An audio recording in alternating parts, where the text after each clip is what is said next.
Gọọmenti etiti nke ala anya bụ Naịjirịa adọga aka na ntị na ya bụ ọrịa na-ewu ewu a na-akpọ difteria na-agbanyeghị na ọ nwere ọgwụ mgbochi a na-agbụ maka ya mana na ọ nwere ike isi n'aka mmadụ fere n'aka onye ọzọ ma ọ bụrụ na onye ahụ kuru ihe mmadụ kupụtara n'ume ma ọ bụ ụkwara mmadụ kupụtara ma ọ bụ uzere mmadụ zipụtara.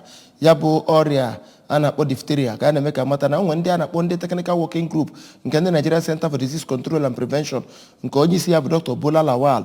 O mere ka mata nke anụ na ajụjụ ọnụ ndị nta akụkọ gbara ya na Abuja ma daa aka na ntị na ya bụ ọrịa nwere ike imetụta onye ime arụ ya na-esichaghị ike n'agbanyeghị arọ n'ọdị ma ọ bụ onye ahụ bụ nwoke ma ọ bụ nwaanyị ma ọ bụ ọnọdụ onye ahụ nọ n'ime ya. Ekwu ya jide bụ onye nta akụkọ anyị wetara anyị akụkọ a.